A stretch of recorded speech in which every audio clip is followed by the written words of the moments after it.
Bienvenidos y bienvenidas, queridos itinerantes, a un nuevo episodio de nuestro podcast dedicado especialmente a abrir espacios de conversación, como ustedes saben, en torno a nuestra sociedad y todo lo que nos rodea. En el episodio anterior tuvimos una agradable conversación en la Junta Vecinal de la Población de Los Claveles, en la comuna de Maipú, así que los invito a escuchar ese episodio anterior que estuvo bastante interesante. En esta ocasión, y gracias a la invitación de nuestro participante de hoy, nos encontramos un nuevo espacio social, que es el Centro de Narcóticos Anónimos de la Comuna de Providencia, y el objetivo de este capítulo es un poco reflexionar junto a nuestro invitado respecto a los desafíos que existen dentro de esta problemática respecto al consumo y adicción de las drogas, especialmente en jóvenes. Como bien dije, nuestro participante, que además es parte de esta organización, está junto con nosotros, el querido Fernando Abarca. ¿Cómo estás? Hola Matías, estoy muy bien y muy contento de poder conversar sobre este tema tan importante. Y también muchas gracias por venir hasta acá, a nuestro Centro de Narcóticos Anónimos, donde tú bien comentas, efectivamente es un espacio social en el que existe una comunidad muy bonita y a la vez esperanzadora de este grave problema y desafío que tenemos en nuestro país. Así es, y antes de que empecemos a grabar, nos dimos una vuelta por el centro y pude notar muy bien el gran trabajo que hacen ustedes.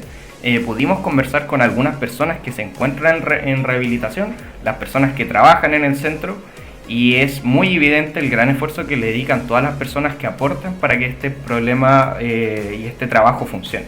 Por lo que hay mucho por conversar y reflexionar al respecto, que es lo que vamos a hacer en este capítulo. Y sobre todo tengo una consulta. ¿Es posible incluir a otra persona del centro a nuestra conversación? Claro que sí, tengo una persona que yo sé que a él le gustaría estar en esta conversación, que es mi amigo Felipe Garabal, ya que para nosotros representa la parte formal e investigativa de nuestro centro, por lo que no trabaja exactamente con nosotros, pero sí es parte de ella, así que podría dar su perspectiva a este tema y sería demasiado interesante. De hecho, esa es la idea del podcast y por eso nos gustaría estar en el lugar de los hechos, ya que surgen estas ideas espontáneas, por eso hago estas preguntas que son propias de estos lugares, sobre todo si aportan a la conversación y a la reflexión. Así que como nuestros oyentes ya están acostumbrados, haremos una breve pausa y volveremos con nuestro segundo invitado. Y regresamos de esta breve pausa musical, muy chiquitita, y nos sumergimos nuevamente al Centro de Narcóticos Anónimos, pero ahora con nuestro nuevo invitado Felipe, que como bien nos contó antes de volver a grabar, estuvimos conversando, es la parte externa de este centro, pero que de igual manera participa en ella. Así que bienvenido a este círculo de la conversación. Hola Fernando, hola Matías. Muchas gracias por la invitación y gracias por incluirme en esta conversación, que tan relevante hoy en día es el consumo problemático de drogas, que como bien sabemos en los últimos años ha presentado una disminución en los números, pero no termina de ser suficiente para los estándares mundiales. Así que claro, esperando poder aportar desde la perspectiva integral, sobre todo con la teoría y la evidencia. Así es importante y muchas gracias por recibir esta invitación, y es importante que de alguna manera tratar de transparentar para los oyentes de qué forma se trabaja este problema dentro de los centros desde la práctica, pero también cómo se articulan las modalidades de trabajo, teorías, y preguntarnos si realmente son efectivas. Así que parece que ya estamos delineando algunas diferencias de opinión entre ambas perspectivas, así que me gustaría más profundizar en lo que dijiste, Felipe, respecto a cuál realmente es la situación actual en Chile respecto al consumo problemático de drogas. Si bien sabemos que es un problema y está en la sociedad, ¿por qué lo podríamos considerar nosotros como un problema de orden psicosocial relevante? Porque este problema es multifactorial, y no hay duda que ambos podemos estar de acuerdo con esto, porque no se limita solo al aspecto individual de la adicción. El consumo de drogas en la población infanto-juvenil se ve influenciado por la combinación de factores biológicos, psicológicos, sociales y culturales. Estos factores incluyen la influencia del entorno familiar y de pares, el acceso a las drogas, la presión social, las experiencias traumáticas y sobre todo el factor socioeconómico. Y la verdad es que podríamos estar todo el capítulo hablando solo de los factores que hacen al adicto, precisamente adicto. Si supieras la cantidad de realidades que existen en cada relato de las personas, es realmente impactante. Sobre todo si hablamos de la población infanto-juvenil, como bien dice Felipe, que hay variables que se superponen a otras y hacen muy difíciles de abordar. Claro, creo que para usted es difícil y en otras palabras un callejón sin salida, todo el trabajo que ustedes hacen, trabajar solo con una persona, incluyendo estas variables, sabiendo que el problema no siempre está en él, sino en todos los factores que ustedes mismos mencionan. Y no es solo también social que se traslada a sectores específicos de la población, como problemas aislados, sino que también es un problema de magnitud acá en Chile. Como para ejemplificar, el estudio que publica periódicamente el CENDA, específicamente el 2019, la región metropolitana, se encuentra en tercer lugar en prevalencia a nivel nacional con un 63%. O sea, que gran parte de las personas con problemas de consumo se encuentra acá en la región. Sin embargo, la cobertura no lo justifica y los números solo aumentan a nivel nacional. Es una realidad que si la trasladamos a nivel regional es complejo. Nosotros como centro lo sabemos y luchamos con eso. Y es realmente impactante ser conscientes de esa realidad, no solo como región, sino como país. Yo sé que en Chile tiene alto índice de consumo de drogas en general, sobre todo alcohol, o sea, como no serlos, si como bien dices no hay una preocupación real por mejorar estos números. Y no te equivocas, si nos vamos a nivel latinoamericano, Chile lidera mucho de rankings de consumos, sobre todo en jóvenes estudiantes. O sea, que somos el país latinoamericano que más prevalencia tiene el consumo de drogas en la población escolar. Estamos hablando que, por ejemplo, aun cuando en países la marihuana es legal como Uruguay, su prevalencia en la población secundaria está sobre el 15%, pero en Chile está sobre el 30%, que eso lo deja incluso por encima de América en general. Al igual que en la cocaína, Chile lidera el ranking con un porcentaje de prevalencia sobre el 4%, mientras que el segundo lugar lo lidera Colombia cerca del 3%.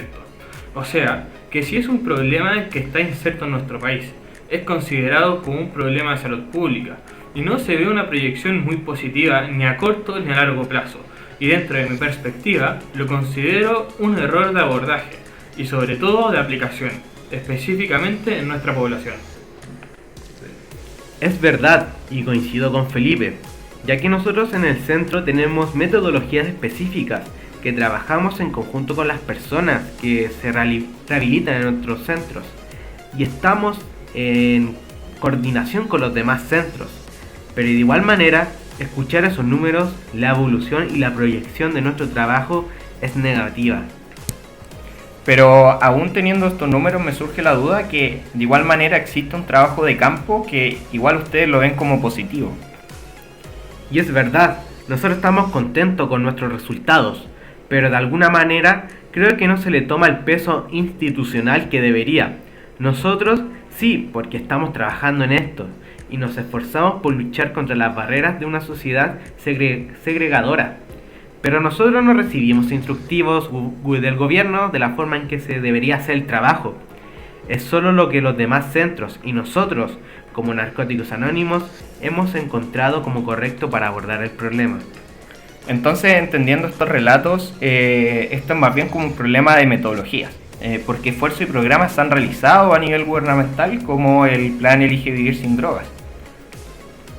Y es justamente el mejor ejemplo del problema. La metodología y la aplicación de este plan, como bien decía Eduardo Vergara, el ex jefe de Seguridad Nacional y amigo mío, dice que este plan es utópico, puesto que solo fue implementado en países europeos, del primer mundo, como Islandia, donde la realidad chilena es dramáticamente distinta. ¿Y cuál crees tú que serían los modelos más efectivos para tratar la adicción a las drogas? Bueno, desde un enfoque formal y teórico, no necesariamente adaptado a lo que es la población chilena, ni tampoco a las del primer mundo, se ha demostrado que los tratamientos basados en la terapia cognitivo-conductual pueden ser altamente eficaces al adoptar los patrones de pensamiento y comportamiento asociados con la adicción. Además, la terapia individualizada permite adaptar las intervenciones a las necesidades específicas de cada persona, abordando las causas subyacentes de la adicción. El enfoque cognitivo-conductual se refleja en la importancia que se le da a la identificación y modificación de pensamientos y comportamientos destructivos relacionados con la adicción. Se alienta a los participantes a identificar sus patrones de pensamientos negativos y reemplazarlos por pensamientos más saludables y adaptativos. Desde esta perspectiva, quisiera citar a Eduardo Keegan, doctor en psicología de la Universidad de Buenos Aires, el cual, en una mirada muy positiva en relación del enfoque cognitivo-conductual y el programa de 12 pasos, cito: en línea con esto, los tratamientos cognitivo-conductuales tienen por meta la idea adyacente completa, por lo que no se opone a la filosofía de reducción de daños. Todo progreso en el sentido de la reducción del consumo y el daño asociado es bienvenido por pequeño que sea. Aunque los tratamientos de 12 pasos suelen tener una mirada muy crítica sobre las intervenciones psicológicas, las estrategias cognitivo-conductuales se suman a ello sin mayor conflicto, en respecto a la considerable evidencia científica que respalda las intervenciones de 12 pasos. ¿Acaso eso sí, no trabajamos específicamente con esta metodología o enfoque? Acá más bien trabajamos desde cómo el apoyo mutuo y la identificación con otras personas en recuperación pueden generar cambios significativos. Los 12 pasos es algo que se trabaja y es una de nuestras metodologías principales para la rehabilitación, porque brindan un guía espiritual y un camino para reconstruir vidas. Y esto ha sido fundamental en el proceso de recuperación de muchas personas. Cito: la única forma de no volver a la adicción activa es no volver a consumir esa primera droga. Si eres como nosotros, sabrás que una es demasiado y 1000 no serán suficientes. O sea que de alguna manera de la teoría, como lo plantea Felipe, es muy diferente a cómo es realmente y a lo que ustedes consideran efectivo desde la práctica. Pero de alguna manera es posible que podamos conciliar estas perspectivas desde el trabajo en terreno. Bueno, igual nosotros estamos entramados de alguna manera a seguir este enfoque, el de los 12 pasos, ya que es como nosotros, hablando como narcóticos anónimos. Hemos encontrado cabida y luz a los problemas de la gente. Sin embargo, y respondiendo un poco vaga a la personalización de metodologías en población chilena, y un dejo por parte de las instituciones gubernamentales que mencionaba Felipe, entiendo la importancia de la adaptación y la diversidad de enfoques. No todas las personas responderán de la misma manera a los mismos tratamientos, por lo que es crucial ofrecer opciones y respetar las decisiones individuales. Creo que hay espacio para combinar las herramientas y principios de estos 12 pasos con otras terapias y unos enfoques basados en evidencia, y lo más importante, que estén adaptados a nuestra población e idiosincrasia. Claro, los factores que afectan a la población chilena no son los mismos que, por ejemplo, los que afectan a una población europea, que podríamos decir que tendrían problemas más cercanos al primer mundo, más que los problemas a los que nos enfrentamos como población, como la segregación, prejuicios y discriminación. Pero para ser un poco más específicos, me gustaría explorar las dimensiones, las principales dimensiones que configuran esta problemática. Entonces, ¿cuáles son las principales dimensiones, como bien digo, que identificas en relación al consumo de drogas en la población infanto-juvenil? Bueno, siempre digo lo mismo, pero desde mi experiencia, algunas de las principales dimensiones que configuran esta problemática incluyen la vulnerabilidad individual, los factores familiares y sociales, la disponibilidad y acceso a las drogas, así como a la influencia de la cultura y los medios de comunicación. Es importante comprender y abordar estas dimensiones para desarrollar estrategias efectivas de prevención y tratamiento, puesto que, desde mi experiencia en Narcóticos Anónimos y al escuchar los relatos de los diversos participantes de una de las reuniones, por ejemplo, se mencionaba mucho el fácil acceso a las drogas, la cultura del consumo. Esto me recordó cuando una chica de 40 y tantos años empieza a dar su relato personal.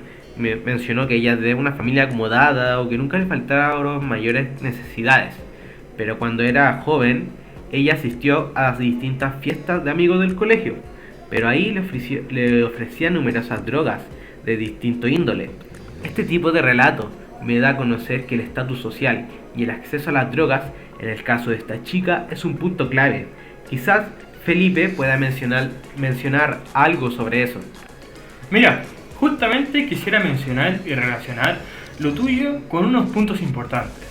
Para ser más específicos, porque es algo que tiene explicación teórica. En estos términos, efectivamente existe una clasificación de los tipos de sustancias en tres grandes áreas, las cuales son sustancias institucionalizadas, mantienen un estatus de legalidad controlada en cuanto a su producción, distribución, publicidad y consumo, además de recibir valoraciones mayoritariamente acríticas del medio social.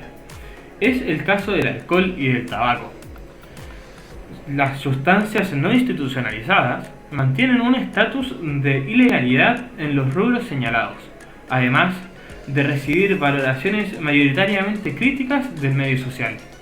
Finalmente tenemos las sustancias institucionalizadas con posibilidad de uso desviado, las cuales son sustancias elaboradas con fines médicos, que pueden desviarse de su propósito original para ser consumidas con una finalidad recreativa. La problemática del consumo del alcohol y otras drogas puede ser comprendida a partir de la mayor o menor facilidad de acceso a ellas que tengan los ciudadanos. Este hecho es analizado sin entrar en el estudio de los determinantes personales o de otros determinantes sociales que pudieron contribuir al consumo de tóxicos. En todo caso, su principal aportación es analizar las relaciones existentes entre la oferta y el consumo de un medio social dado. ¿Y de qué manera se pueden explicar estas diferencias entre estas sustancias? Bueno, autores como Parker y Herman señalan que el modelo de distribución del consumo se basa en premisas como las drogas institucionalizadas son causantes de gran número de enfermedades y de accidentes que incrementan de modo sustancial las cifras de morbilidad y mortalidad en las sociedades industrializadas. El patrón general de consumo de sustancias institucionalizadas de una sociedad dada preside la cantidad de consumidores que abusan o depende de ellas. Cuanto mayor es la medida general de consumo, más grande será la proporción de individuos abusadores o adictos, y como bien hemos dicho, el alcohol y el tabaco en Chile prevalecen. Y aterrizando lo que sería más bien nuestro foco principal, que son los jóvenes o la población infanto-juvenil frente a la problemática del consumo de drogas, ¿cuáles serían las diferentes posiciones teóricas y territoriales que se han planteado? Bueno, dentro de las diferentes posiciones teóricas que trabajamos, encontramos perspectivas que enfatizan la importancia de la abstinencia total como único objetivo de tratamiento, mientras que otras posturas se centran en enfoques de reducción de daños. Para que se pueda entender mejor, quisiera mencionar una cita del texto de modelos interpretativos del consumo de drogas que utilizamos acá, el cual se menciona una definición de Heather del año 93. Cito: como un intento de aminorar las consecuencias adversas que sobre la salud, lo social o lo económico tiene el consumo de drogas, sin requerir necesariamente la reducción de consumo. Bueno, también hay diferentes enfoques en cuanto a las estrategias de prevención, desde programas basados en la educación y la promoción de estilos de vida saludables, hasta intervenciones más orientadas a la comunidad y a la reducción de factores de riesgo. En cuanto a las posiciones territoriales, cada comunidad puede tener enfoques y recursos específicos para abordar el consumo de drogas en la población infanto-juvenil. Esto puede estar influenciado por factores como la disponibilidad de servicios de salud, el apoyo de organizaciones comunitarias y la colaboración con instituciones educativas. Es muy interesante. Y ahora hablemos sobre las principales tensiones entre estas diferentes posiciones, tanto teóricas como territoriales, respecto a esta problemática. Entonces, quería preguntar cuáles son las principales discordancias y desafíos que surgen al abordar el consumo de drogas en la población infanto-juvenil. Una de las principales tensiones radica en el enfoque de abstinencia versus el enfoque de reducción de daños. Mientras que algunos abogan por un enfoque más estricto basado en la abstinencia total, otros argumentan que es más realista y efectivo adoptar un enfoque que se centre en reducir los daños asociados al consumo de drogas, específicamente en contextos donde la abstinencia puede ser un objetivo difícil de alcanzar para algunos jóvenes. La psicología de reducción de daños es un enfoque integrativo, puesto que reconoce también que el uso de drogas puede estar motivado por factores conductuales, socioculturales y biológicos, que hay que comprender para formular intervenciones efectivas. Otro desafío importante es la falta de recursos y accesos a servicios de prevención y tratamiento en algunas comunidades. Esto puede generar inequidades y dificultades para implementar intervenciones efectivas y brindar el apoyo necesario a los jóvenes que lo necesitan. Bueno, gracias por compartir esas tensiones y desafíos que se encuentran en este tipo de problemáticas. Pero ahora exploraremos cómo ha sido intervenido o abordado la problemática específicamente en el territorio de estudio. ¿Cómo se ha abordado esta problemática hasta ahora? En el territorio en estudio se han implementado diversos programas y políticas de prevención y tratamiento. Estos pueden incluir campañas educativas en colegios, escuelas, programas de apoyo en comunidades, servicios de atención médica y terapia, así como la colaboración entre diferentes instituciones y organizaciones para abordar de manera integral la problemática del consumo de drogas en la población infanto-juvenil. Mira, quisiera mencionar el programa principal a nivel nacional, el cual es el Senda Prevención Elige Vivir Sin Drogas. El objetivo principal es evitar, disminuir o retrasar el consumo de alcohol y otras drogas a través de estrategias que permitan fortalecer los contextos de desarrollo de niños, niñas, adolescentes y jóvenes entre 5 a 17 años. Los actores de este plan nacional, que son muy importantes, son las autoridades, servicios públicos, familias, sector privado, establecimientos educacionales, municipios, comunidad educativa y, por último, la sociedad civil. Y para usted, desde su perspectiva, ¿tendría alguna crítica a este programa tan importante? Sí, este programa se enfoca demasiado en la prevención del consumo de drogas, en lugar de abordar el problema de fondo, que es la adicción y el consumo problemático de drogas. Según esta perspectiva, el plan no aborda adecuadamente los programas de tratamiento para las personas que ya tienen problemas de adicción y no proporciona suficientes recursos para su atención médica y psicológica necesaria para abordar los problemas subyacentes a la adicción. Quisiera dar la siguiente cita. Vivimos en un país con drogas y esa situación no va a cambiar. Es más, no todos los niños tienen la posibilidad de elegir vivir en un mundo sin drogas. Somos un país europeo del primer mundo. En relación a esto, también toma de ejemplo Eduardo Vergara, el jefe que mencionó Felipe, creo, el cual también da un ejemplo de un padre el cual debe trabajar horas durante el día, el cual debe cruzar horas para llegar a su puesto de trabajo y posteriormente a su hogar. Y llegan cuando puede estar durmiendo sus hijos. No se puede esperar que el modelo del padre chileno sea parte de una estrategia preventiva efectiva. Necesita ser estandarizado la realidad chilena. Hay niños y jóvenes que viven el día a día con drogas en su entorno, familias, vecinos o conocidos que trafican o consumen en el hogar y sus alrededores. Este plan debe velar sí o sí por estas duras realidades en la población. Muy bien, interesante su respuesta y perspectiva a esta problemática. Esto da para un análisis mucho más profundo y bueno, continuando analizando las principales diferencias entre estas intervenciones, ¿cuáles son las principales diferencias que identificas entre las intervenciones implementadas y por qué crees que existen estas diferencias? Algunas de las principales diferencias entre las intervenciones pueden estar relacionadas con los enfoques teóricos adoptados. Algunas intervenciones pueden centrarse más en la abstinencia y en los principios de 12 pasos, como ya se había mencionado anteriormente, mientras que otras pueden basarse en enfoques más pragmáticos y centrados en la reducción de daños.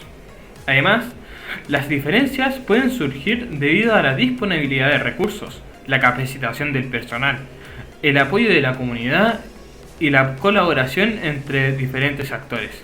Cada intervención puede tener sus propias fortalezas y limitaciones, lo que contribuye a las diferencias observadas en el abordaje de la problemática.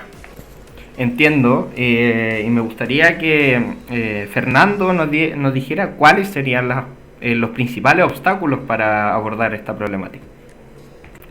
Bueno, algunos de los principales obstáculos que se pueden ver dentro de esta estigmatización asociada a las adicciones es la falta de conciencia y comprensión pública sobre el tema, la falta de recursos y financiamiento adecuados, la fragmentación de los servicios de prevención y tratamiento, así como la resistencia al cambio y a la adopción de enfoques más inclusivos y basados en evidencia. Estos obstáculos pueden dificultar la implementación de intervenciones efectivas y el acceso equitativo a los servicios necesarios. Bueno, de todas maneras, como dijimos al principio del podcast, hay que buscar acuerdos entre la teoría y el trabajo de campo justamente para que se adapten a superar estos obstáculos, pero de manera integral, como lo mencionaba Felipe al principio del podcast. Y es verdad, como bien he dicho, nosotros muchas veces estamos dentro de este círculo en el que vemos la realidad, que muchas veces es discordante con la teoría o lo que nos tratan de poner como plan de gobierno a la fuerza. De verdad que en este tipo de conversaciones, y sobre todo comparándolos con otros países, es una realidad compleja que no ha sido bien tratada. Al ingresar a mis primeras reuniones en el centro, me sentía un poco nervioso y fuera de lugar, ya que no tenía experiencia previa en este tipo de entornos. Sin embargo, fui recibido con calidez y comprensión por parte de los miembros presentes. El ambiente era acogedor y se respiraba un sentido de comunidad. A medida que la reunión avanzaba, escuché testimonios sinceros y valientes de personas que compartían sus experiencias con las adicciones y su proceso de recuperación. Fue impactante ver cómo cada uno se apoyaba mutuamente, brindando palabras de aliento y compartiendo estrategias para mantenerse sobrio. Lo que más me impactó fue la sinceridad y la honestidad con la que los participantes compartían sus luchas y sus logros. Me di cuenta que todos estaban allí porque realmente deseaban cambiar y encontrar una vida mejor.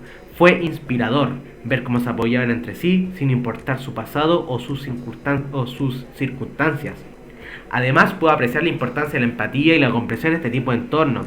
No había juicio ni crítica, solo un espacio seguro entre todos. Me impresionó la fortaleza y la determinación de cada uno para superar sus adicciones y buscar una vida más simple, más saludable. En términos de aprendizaje, me di cuenta de que el camino hacia la recuperación es único para cada persona. No hay una solución única. Cada individuo tiene su propio proceso, el cual tiene que encontrar sus herramientas y estrategias para que así funcionen mejor. Es necesario encontrar una misma línea que se adapte a las necesidades de nuestra población y en conjunto con nuestras propias instituciones, que vean realmente la magnitud de este problema.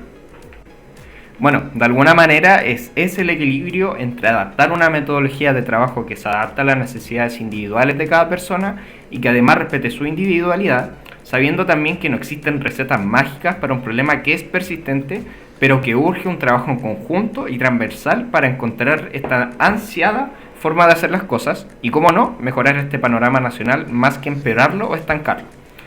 Y hablando de eso y viéndola ahora, yo creo que a los tres nos encantaría seguir profundizando más en esta problemática, pero el tiempo es oro, así que es momento de finalizar nuestro círculo de conversación sobre el consumo de drogas, partiendo por agradecer la disposición de ambos, especialmente la invitación de Fernando, que como siempre decimos en este podcast, estar dentro del lugar de los hechos cambia completamente nuestra perspectiva y el tono con el que hablamos las cosas.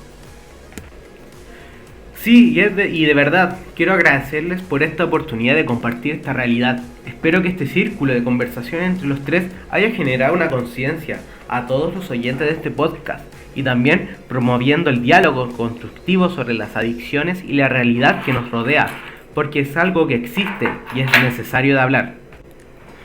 Por mi parte, también agradezco sinceramente la posibilidad de formar parte de esta conversación y compartir mi conocimiento teórico y datos relevantes sobre las adicciones. Es esencial que sigamos investigando, debatiendo y buscando soluciones efectivas para abordar esta problemática psicosocial. Espero que nuestras contribuciones hayan aportado perspectivas valiosas y hayan generado un mayor entendimiento sobre la complejidad del consumo de drogas. Bueno, quiero expresar mi agradecimiento a ambos participantes por sus valiosas aportaciones. Sus perspectivas han sido fundamentales para comprender mejor el tema del consumo de drogas, que como bien abordamos es un problema bastante complejo, y espero que desde esta conversación sigamos promoviendo el diálogo, la empatía y la búsqueda de soluciones integrales que beneficien a quienes más luchan contra las adicciones. Por mi parte, no me queda nada más que agregar que invitar al diálogo y a la conversación a ustedes, nuestros oyentes, que es la idea principal de este podcast. Hablar la realidad como es y cómo se vive. Y gracias a ustedes también por llegar hasta acá y ser parte de este nuevo círculo de conversación desde el Centro de Narcóticos Anónimos de la Comuna de Providencia. Nos vemos en otro episodio y lugar. Hasta la próxima. ¿Ya? Hey, antes que te vayas, tenemos que aclarar que este podcast y los relatos que hemos escuchado son parte de una simulación y no son totalmente representativos de la realidad. Sin embargo, los datos y teorías que se dijeron son reales y verificables. Muchas gracias.